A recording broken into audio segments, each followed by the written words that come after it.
Hi every one. നമ്മൾ ഇന്ന് discuss ചെയ്യാൻ പോകുന്നത് BSBDA അക്കൗണ്ടിനെ കുറിച്ചാണ്. അതായത് basic savings bank deposit account.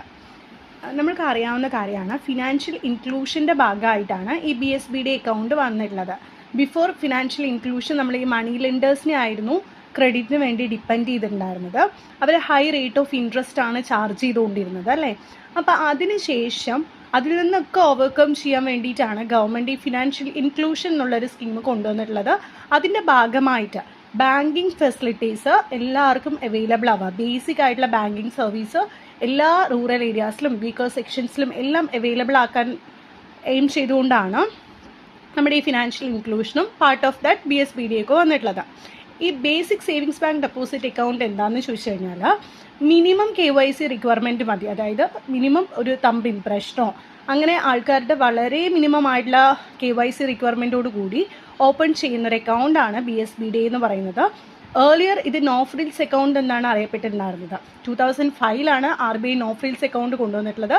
അതായത് ഇന്ന് നമ്മൾക്ക് സേവിങ്സ് അക്കൗണ്ട് ഓപ്പൺ ചെയ്യണമെങ്കിൽ എന്ത് വേണം, മിനിമം ബാലൻസ് വേണം അല്ലേ, റിക്വയർമെൻറ്റ്.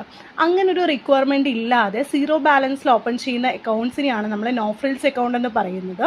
പിന്നീട് 2012 ഈ നോ ഫ്രിൽസ് അക്കൗണ്ടിന് എന്ത് ചെയ്തു, റീപ്ലേസ് ചെയ്തു RBI. ആ റീപ്ലേസ്മെൻറ്റ് കഴിഞ്ഞ് വന്നതാണ് BSBDA.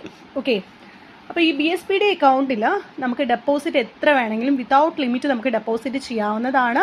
പക്ഷേ വിഡ്രോവൽ എന്തായിരിക്കണം, ATM ഇൻക്ലൂഡ് ചെയ്തിട്ട് മാസത്തിൽ 4 തവണ മാത്രമേ നമുക്ക് വിഡ്രോവൽ പറ്റത്തുള്ളൂ. ഈ BSBDA അക്കൗണ്ട് ഏത് ഏജിലുള്ള ആൾക്ക് വേണമെങ്കിലും ഓപ്പൺ ചെയ്യാവുന്നതാണ്.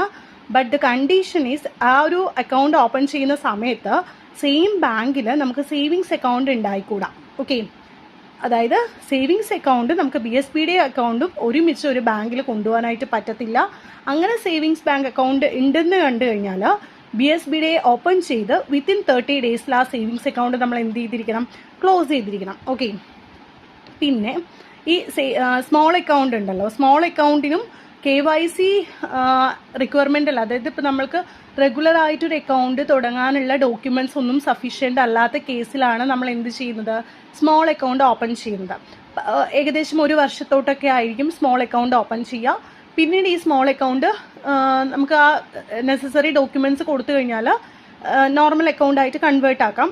ഇനി കൊടുക്കാത്ത കേസിൽ സ്മോൾ അക്കൗണ്ടിനെ അനദർ 12 മന്ത്സ് കൂടെ എക്സ്റ്റെൻഡ് ചെയ്യാറുണ്ട്.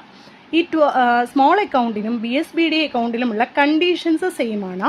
എന്തൊക്കെയാണെന്ന് വെച്ച് കഴിഞ്ഞാൽ BSBDA ആൻഡ് സ്മോൾ അക്കൗണ്ടിൽ ടോട്ടൽ ക്രെഡിറ്റ് ഒരു വർഷത്തിൽ 1 ലക്ഷം രൂപയെ പറ്റത്തുള്ളൂ, അതിൽ എക്സീഡ് ചെയ്യാനായിട്ട് പാടില്ല.